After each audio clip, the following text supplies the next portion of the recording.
गंजाम जिला सोरडा स्थित सत्यसाई मंदिर रे आज संध्या समय बहु साई भक्तों ग्रहण रे सत्यसाई बाबा 19तम जन्म उत्सव पालित होइछि। आज सकाळ समय मंदिर रे बाबा समस्त कार्यक्रम सरिबा परे नारायण सेवा सहित रोगी को फल बंटन सहित जनसाधारण को प्रसाद बंटन कर संध्या समय भजन कीर्तन करने सहित कुनी कुनी पिलामाने नृत्य परिवेशन करथिले एवं कुनी कलाकार को सम्मानित कर जायथिला। बाबा जन्मदिन उपलक्षे केक मध्य कटा जायथिला।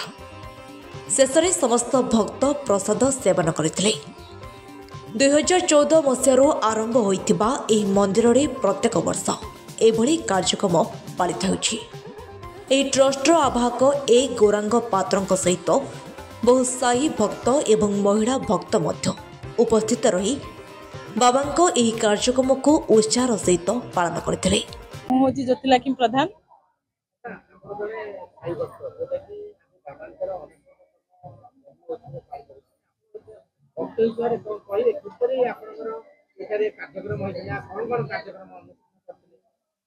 आज तो ये सब कार्य बाबा केक कटिंग है, भजन है, सकाଳେ नारायण सेवा होता चारटारू नगर संगीतन होता पाहांतिया चारटारू आबे भजन केक कटिंग प्रसाद सेवन बंदोबस्त अच्छी बहुत दिन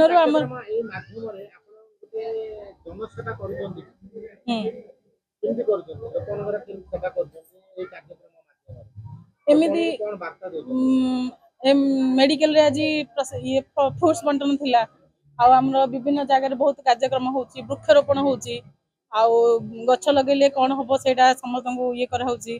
स्वास्थ्य सेवा होची, ग्राम विभिन्न गाँव को जाकि आमर से सेवा कराऊँगी, छतुआ बंटन होची ये सब मध्य कराऊँगी।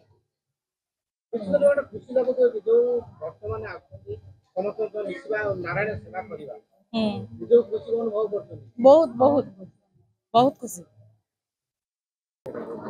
केदारनाथ पात्र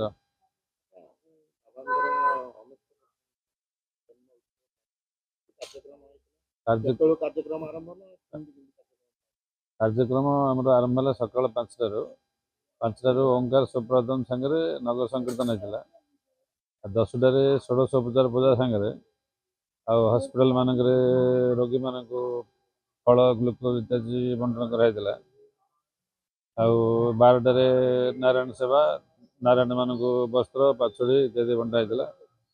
आज संध्या प्रोग्राम रे भगवान भजन सत्संग सागर बाल विकास कार्यक्रम कल्चरल प्रोग्राम होता।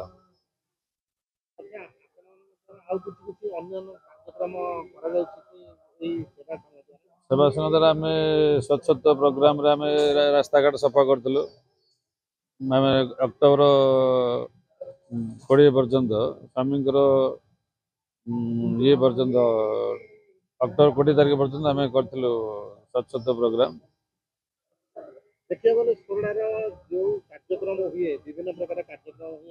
विभिन्न सांस्कृतिक कार्यक्रम अगस्ट 15 हो यात्रा हो कंदन यात्रा हो ये सब आम भी सहयोग करूँ सेवा किसी करूँ।